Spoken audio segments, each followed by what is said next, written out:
T'es-tu déjà demandé, franchement, si tu n'étais pas en train de devenir un simple figurant dans ta propre vie, un rouage bien huilé qui tourne à vide juste pour faire tourner la machine des autres? Imagine la scène, un truc d'une banalité affligeante, tu te tues à la tâche toute la semaine, tu cours après le RER, tu gères le stress, et quand vient enfin le moment où ton salaire tombe sur ton compte, avant même que tu aies pu esquisser un sourire ou prévoir un petit plaisir, l'oseille a déjà mis les voiles. C'est le grand braquage légal. Entre les prélèvements à la source, les taxes qui tombent comme la pluie sur Paris et ce loyer exorbitant pour un 20 mètres carrés sous les toits, tu réalises avec une amertume de dingue que tu passes ton existence à travailler pour ça. Juste pour ça.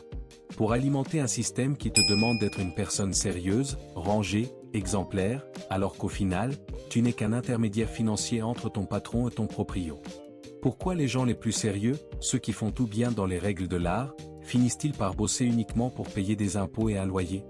C'est la question qui fâche, celle qui te fout le séum dès le lundi matin, et c'est exactement ce qu'on va disséquer ensemble parce que, avouons-le, il y a un truc qui cloche dans l'équation. Est-ce que tu as déjà ressenti cette sensation de vide, ce vertige, quand tu regardes ton relevé bancaire le 5 du mois et que tu vois que la messe est déjà dite? On nous a vendu le rêve de la méritocratie, le travail dur et tu seras récompensé, mais la réalité de Paname et d'ailleurs, c'est que la récompense, c'est souvent juste le droit de recommencer le mois suivant sans finir sous les ponts. On vit dans une époque où être sérieux, c'est devenu synonyme d'être un bon payeur, quelqu'un qui ne fait pas de vagues pendant qu'on lui pompe son énergie et son temps. C'est dingue quand on y pense, non? On échange le sel de notre vie, nos meilleures années, notre créativité, contre des chiffres qui ne font que transiter. On est dans le métro boulot dodo, mais avec une mise à jour encore plus cynique, le boulot fiscalité loyer. Tu as peut-être déjà eu ce déclic, ce moment où tu te dis que c'est pas possible, qu'il doit y avoir une couille dans le potage. Fica comigo até au final, parce que ce qu'on va explorer là, ce n'est pas juste une plainte de plus sur le coût de la vie. On va plonger dans la psychologie de ce piège, comprendre comment on nous a habitués à trouver ça normal de consacrer 70% de notre temps éveillé à engraisser des structures qui ne nous rendent rien, ou si peu. Ce que tu vas découvrir maintenant risque de te surprendre, voire de te donner envie de tout envoyer valser, parce qu'on va déshabiller ce mécanisme qui transforme des gens brillants en simples distributeurs automatiques de billets pour l'État et les bailleurs. C'est un délire total de voir à quel point on s'est résigné. On se lève, on met notre costume de personne sérieuse, on fait nos réunions, on rend nos rapports, et au fond de nous, on sait très bien que l'essentiel de cet effort ne nous appartient pas. C'est comme si on louait notre propre liberté à la journée. Est-ce que tu t'es déjà demandé à quel moment travailler est devenu une simple formalité administrative pour justifier ton droit d'exister dans une ville? On est devenu des experts pour jongler avec les charges, pour optimiser des miettes, tout en oubliant que le concept même de bosser uniquement pour la survie et la contribution obligatoire est une anomalie historique. C'est une forme de servitude moderne, mais avec la fibre optique et un abonnement Netflix pour nous faire oublier l'odeur du soufre. On nous dit que c'est le prix de la sécurité, le prix de la vie en société, mais quand le coût de la survie dépasse le plaisir de vivre, est-ce que le contrat n'est pas un peu caduc? On voit des gens, des vrais bosseurs, des types qui ne comptent pas leurs heures, finir le mois sur les rotules, avec pour seule perspective de recommencer le même cycle ad vitam aeternam. C'est ce cercle vicieux qu'on va briser aujourd'hui. Mais attention, le plus perturbant, ce n'est pas le montant des taxes ou le prix du mètre carré à Bastille. Non, le vrai truc qui va te retourner le cerveau, c'est la raison invisible qui te pousse à accepter ce deal sans broncher, cette force silencieuse qui te fait croire que tu n'as pas d'autre choix que de courir dans cette roue de hamster. Parce qu'au fond, derrière cette routine de travailleurs sérieux, se cache une vérité que peu de gens sont prêts à regarder en face, une vérité qui change radicalement la perception de chaque heure que tu passes au bureau. Et c'est justement là que le bâtiment blesse, car cette vérité, elle ne se trouve pas dans les manuels d'économie, mais dans le miroir. On est tellement la tête dans le guidon qu'on finit par croire que cette sensation d'étouffement est une condition humaine inévitable, alors que c'est une construction dont on peut apprendre à décoder les failles. Ce genre de réflexion, soyons honnêtes, n'est pas fait pour tout le monde, la plupart des gens préfèrent continuer à courir sans se poser de questions, de peur que la réponse ne soit trop lourde à porter. Mais si tu es encore là, si tu sens ce petit déclic au fond de toi, c'est que tu fais partie de cette minorité qui refuse de voir son ambition se dissoudre dans des formulaires administratifs et des quittances de loyer. Rester ici, pour suivre cette analyse avec moi, c'est déjà une manière de reprendre le contrôle sur cette narration qu'on t'impose. C'est un engagement discret que tu prends envers ta propre lucidité.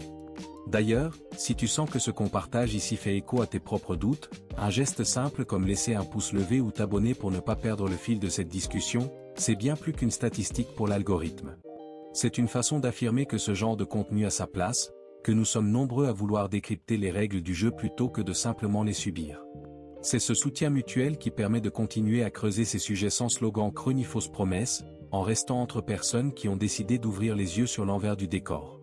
Car une fois qu'on a commencé à gratter le vernis de cette normalité de façade, on réalise que le problème n'est pas seulement financier, il est structurel, presque philosophique, et c'est là que les choses deviennent vraiment intéressantes pour quiconque veut vraiment piger le système dans lequel on évolue. On en arrive au cœur du réacteur, là où le vernis craque pour de bon. Regarde autour de toi, ou regarde-toi dans la glace 2 secondes. On nous a vendu le modèle du bon élève de la société comme le Saint Graal, l'aboutissement ultime de toute une éducation.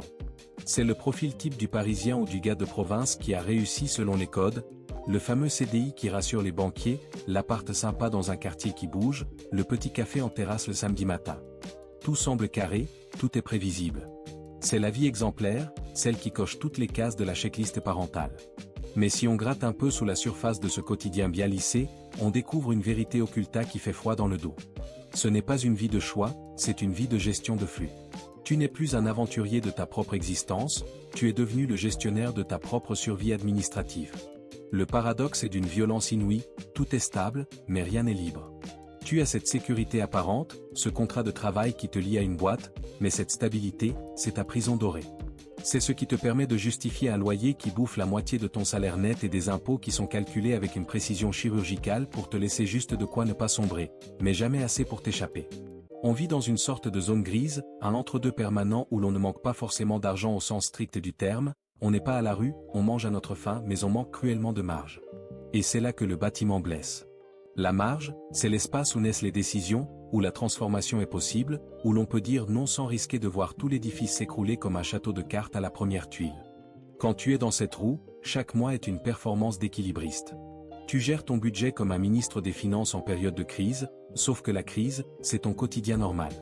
Tu n'es pas en train de construire un empire ou de réaliser tes rêves les plus fous, tu es en administration permanente de ta survie. On t'a matrixé pour que tu sois fier de cette responsabilité, pour que tu te sentes adulte et sérieux parce que tu paies tes factures à l'heure. Mais au fond, c'est le grand vide. C'est l'absence totale d'impact sur ton propre destin. Tu es un spectateur de ta fiche de paie qui fait une escale technique sur ton compte avant de repartir alimenter les comptes de ton bailleur et les caisses de l'État. C'est une fuite en avant où l'on échange notre énergie vitale contre du temps de cerveau disponible pour des tâches qui, bien souvent, ne font sens pour personne. À Paris, c'est encore plus flagrant. On se bouscule dans le métro, on court après des deadlines absurdes, tout ça pour maintenir un train de vie qui nous maintient la tête juste au-dessus de l'eau. C'est ce qu'on appelle la rarasse, mais version française, avec un goût de café brûlé et une pointe d'arrogance intellectuelle pour masquer le malaise. On se persuade que c'est le prix à payer pour l'accès à la culture, pour le prestige, pour la sécurité sociale. Mais quel est le coût réel de cette sécurité si elle te prive de ta capacité à pivoter, à changer de trajectoire, à embrasser une véritable métamorphose personnelle ? On devient des experts en rationalisation, c'est normal, tout le monde fait ça, il faut bien payer ses factures. Ces phrases, c'est le somnifère qu'on s'administre chaque soir pour ne pas avoir à affronter le silence assourdissant de nos ambitions qu'on a mises au placard. La vérité, c'est que ce système ne veut pas que tu sois libre, il veut que tu sois prévisible. Un citoyen qui a 200 € de marge à la fin du mois après avoir tout payé est un citoyen gérable. Il ne prendra pas de risques, il ne démissionnera pas sur un coup de tête, il ne lancera pas ce projet qui lui tient à cœur car il a trop à perdre. On a créé une société de sérieux qui ont peur de l'ombre de leur propre potentiel. C'est une forme de docilité apprise, distillée goutte à goutte à travers les bastidors des conventions sociales. On te fait croire que tu évolues, que tu grimpes les échelons, mais tu ne fais qu'augmenter la taille de tes chaînes. Un plus gros loyer, une plus grosse voiture, des impôts plus élevés. Le ratio reste le même. La marge reste nulle. Tu te retrouves alors à envier ceux qui semblent avoir craqué le code, tout en les méprisant un peu pour se rassurer.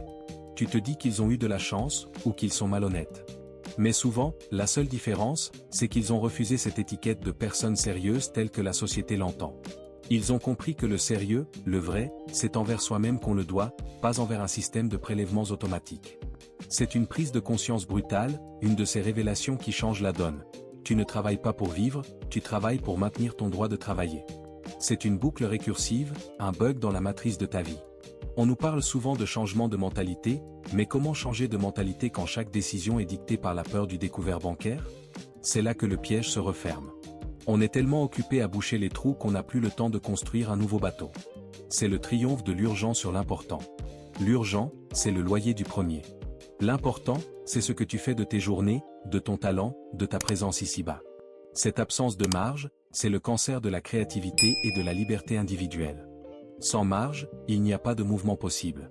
Tu es figé dans une posture de défense, jamais d'attaque. Imagine un instant ce que tu ferais si, demain, cette pression s'évaporait. Si ton travail n'était plus une monnaie d'échange contre un toit et le droit d'être imposé, mais un vecteur de création, un outil d'impact. Ça paraît lunaire, n'est-ce pas? Presque interdit d'y penser. Et pourtant, c'est bien la preuve que le conditionnement a fonctionné à merveille. On a intériorisé nos limites au point de ne plus voir les barreaux. On se contente de décorer la cellule. C'est le syndrome du prisonnier qui finit par aimer ses geôliers parce qu'ils lui apportent la gamelle à heure fixe. Mais la gamelle a un goût de cendre quand on sait qu'on pourrait chasser en liberté. Cette situation, elle n'est pas le fruit du hasard. C'est le résultat d'une série de choix collectifs et individuels qui ont privilégié la prévisibilité sur l'audace. On a préféré la tiédeur d'un confort fragile à la chaleur d'une vie intense et risquée. Et le pire, c'est que même si tu gagnes plus, le système est calibré pour aspirer ce surplus. C'est une course contre la montre où la ligne d'arrivée recule à chaque foulée. Tu n'es pas en train de construire un patrimoine, tu alimentes celui des autres en espérant qu'il t'en restera des miettes pour tes vieux jours. C'est un calcul cynique qui repose sur ta capacité à accepter l'inacceptable au nom du sérieux. Maintenant, pose-toi la question, jusqu'où es-tu prêt à aller pour maintenir cette façade? Combien d'années es-tu prêt à sacrifier sur l'autel de cette gestion de survie? Le réveil est souvent douloureux, mais il est nécessaire si l'on veut arrêter de simplement faire pour enfin être. C'est un voyage qui demande du courage, car il faut accepter de déconstruire tout ce qu'on nous a appris depuis le CP. Il faut oser regarder les chiffres en face, sans émotion, et comprendre que si l'équation ne fonctionne pas, c'est qu'il faut changer les variables, pas juste s'agiter plus fort dans le vide. Maintenant, je veux aller encore plus profond dans ce sujet, parce que comprendre le problème n'est que la première étape, il faut voir ce qui se cache derrière les rideaux, là où les véritables ficelles sont tirées, et comment on peut commencer à hacker ce système de l'intérieur pour retrouver un semblant de souveraineté. C'est là que les choses deviennent vraiment sérieuses, au sens noble du terme. Écris-moi dans les commentaires, ça fait sens pour moi. On continue, parce que la suite va demander une lucidité totale sur ce qui se joue réellement dans l'ombre de nos fiches de paix. Alors, on va pas se mentir, une fois qu'on a balancé ce constat sur la table, on pourrait facilement tomber dans la parano ou commencer à chercher des coupables partout, à crier au complot dans chaque ruelle de Paname. Mais la vérité occulta est bien plus subtile, et c'est là que ça devient fascinant. Ce n'est pas une question de méchants en costume qui ricanent dans l'ombre, c'est une question de structure, de mécanique pure. C'est un mécanisme invisible qui s'est installé sans faire de bruit. Le truc, c'est que le système n'a même pas besoin de chercher à t'exploiter activement, il lui suffit d'organiser le flux de ton oseille avant même que tu puisses poser tes mains dessus. C'est une question d'ordre de priorité automatique. Quand tu reçois ton virement, l'État se sert, ton proprio se sert, EDF se sert, et seulement après, on te laisse regarder ce qu'il reste dans l'assiette. C'est mathématique, c'est froid, c'est propre. On ne te vole pas ton argent, on le redirigeait simplement vers des priorités qui ne sont pas les tiennes, mais celles de la stabilité collective et de la rente immobilière. C'est là que le bâtiment blesse.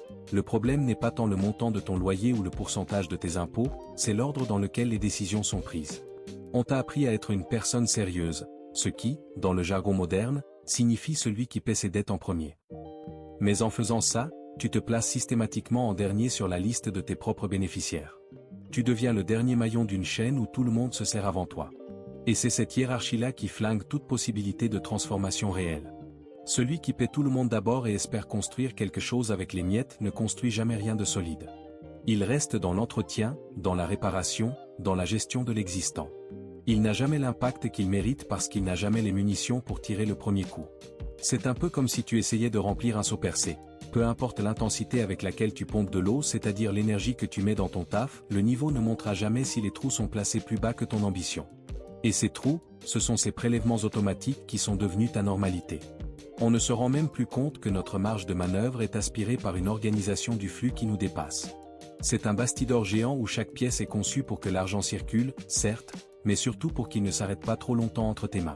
Parce que de l'argent qui s'arrête, c'est de l'argent qui devient du capital, et du capital, c'est de la liberté. Et la liberté, c'est imprévisible.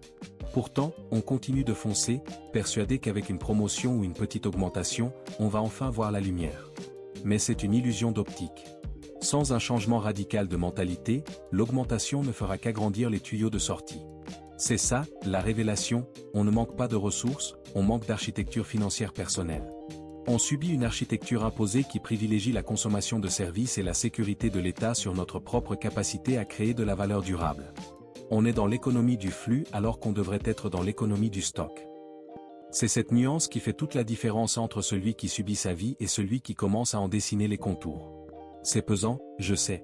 On sent parfois cette boule au ventre, ce sentiment d'injustice partagé quand on réalise qu'on est des millions à vivre exactement la même chose, coincés entre un boulevard périphérique saturé et des feuilles d'impôts qui ne finissent jamais de tomber.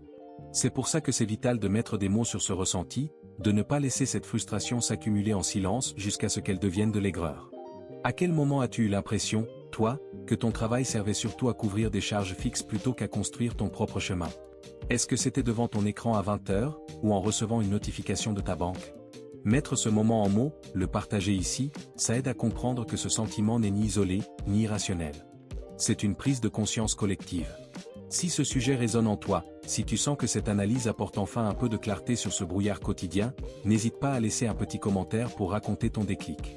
Ton expérience, ton avis, c'est ce qui donne de la force à cette réflexion et qui permet à cette communauté de ne pas rester dans l'ombre. On est ensemble dans cette quête de sens, et ta participation, c'est vraiment ce qui booste ce canal pour qu'il puisse aller débusquer ces vérités ailleurs et les ramener ici, dans notre conversation. C'est grâce à ton engagement, à tes retours, qu'on peut continuer à produire ce genre de contenu qui gratte là où ça fait mal, mais pour mieux soigner. Alors, dis-moi ce que tu en penses, laisse une trace de ton passage, parce que c'est comme ça qu'on construit quelque chose qui nous appartient vraiment, au-delà des algorithmes et des factures. Maintenant, je veux aller encore plus profond dans ce sujet. Parce qu'une fois qu'on a compris que l'ordre des priorités était le vrai poison, il faut regarder comment on peut saboter proprement ce mécanisme pour reprendre les rênes. On ne va pas se contenter de regarder le train passer, on va voir comment changer les aiguillages. Car la transformation ne vient pas d'un miracle extérieur, mais d'une série de décisions basées sur une compréhension brute des coulisses du système. On va parler de ce que le sérieux nous empêche de voir, de ces zones d'ombre où se cachent nos véritables opportunités de bascule. Prépare-toi, parce qu'on va entrer dans la partie la plus concrète de cette exploration, là où les révélations commencent à se transformer en plan d'action. Écris-moi dans les commentaires, ça commence à être clair. Alors, on va mettre les pieds dans le plat, parce que c'est là que la magie ou plutôt la logique pure commence à opérer.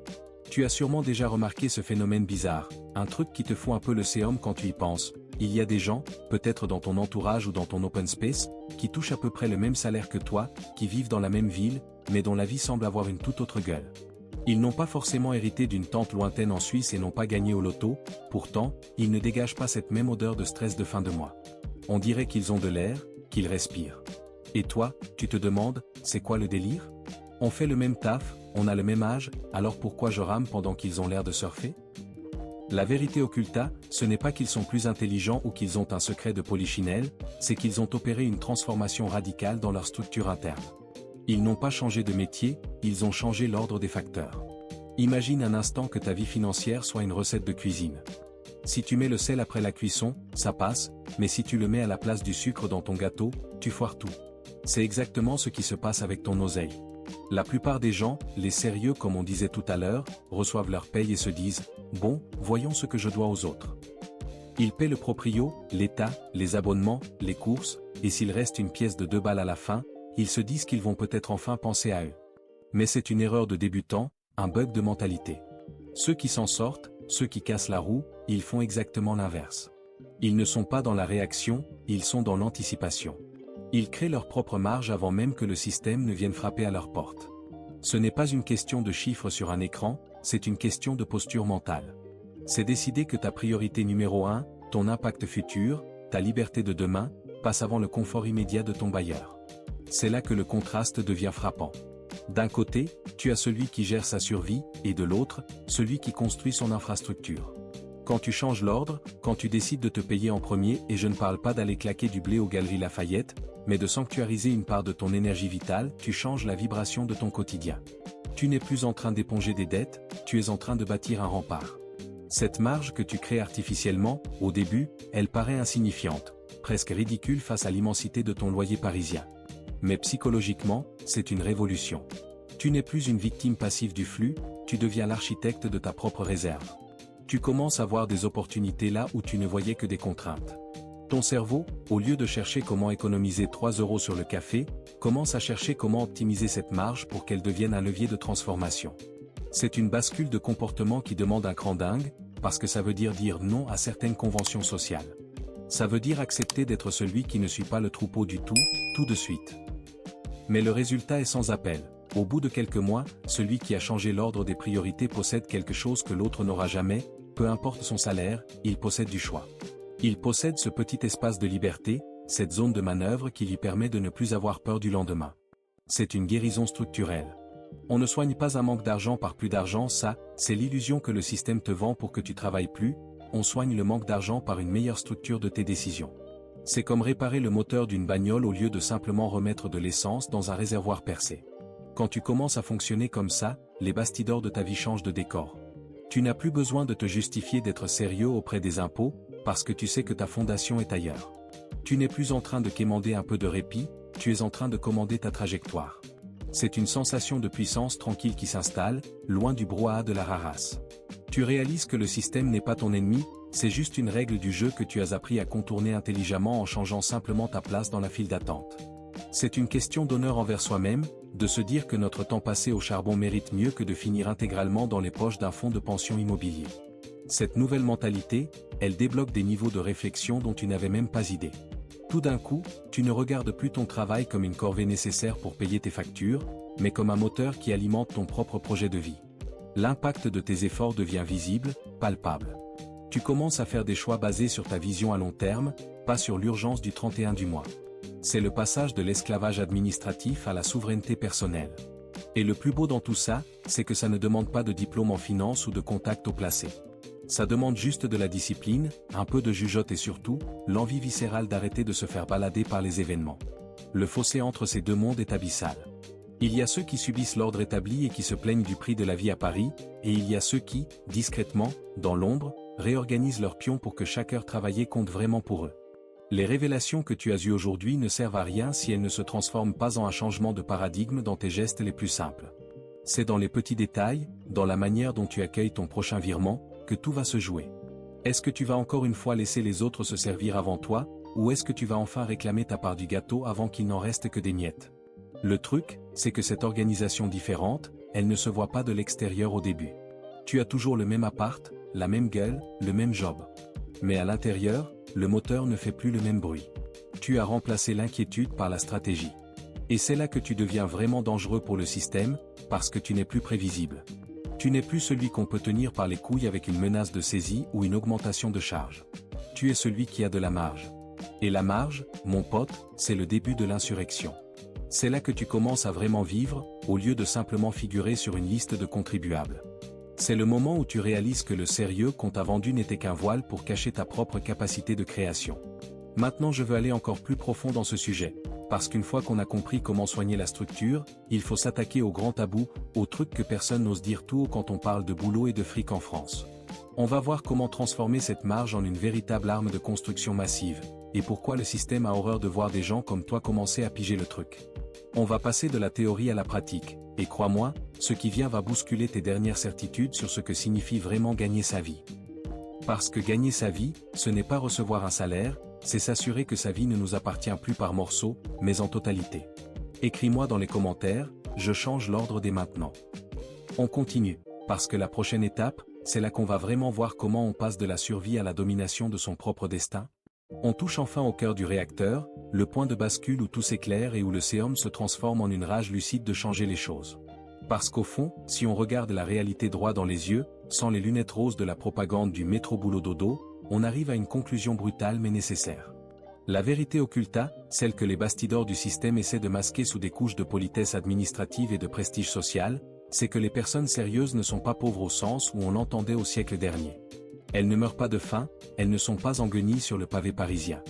Non, le drame moderne est bien plus sournois, ces personnes sont simplement priorisées en dernier par leur propre vie. C'est ça, le bug majeur du logiciel. On a créé une génération d'experts en logistique de leur propre dépossession. Tu bosses comme un acharné, tu gères des projets de dingue, tu résous des problèmes complexes pour ta boîte. Mais quand il s'agit de ton propre bilan, tu es le dernier servi à la table que tu as toi-même dressé. C'est une forme de schizophrénie sociale où l'on est un géant au boulot et un nain devant son propre destin financier. Il faut que tu comprennes un truc, travailler n'est pas le problème. Il n'y a aucune honte à se donner à fond, à aimer l'adrénaline d'un dossier bouclé ou la satisfaction d'un travail bien fait. Le travail, c'est de l'énergie, c'est de l'impact, c'est une manière d'exister dans la cité.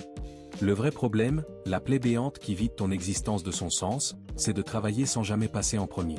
C'est d'accepter ce deal tacite où ton temps de vie est prévendu à des tiers avant même que tu aies pu esquisser un projet. C'est là que la transformation doit opérer. On ne parle pas de devenir un rentier fainéant sur une plage à l'autre bout du monde, ça, c'est le mirage pour les gogos. On parle de reprendre la main sur la hiérarchie de tes décisions. On parle de redevenir le propriétaire de ta force de frappe. Imagine la puissance du truc si, demain, tu inversais totalement la vapeur.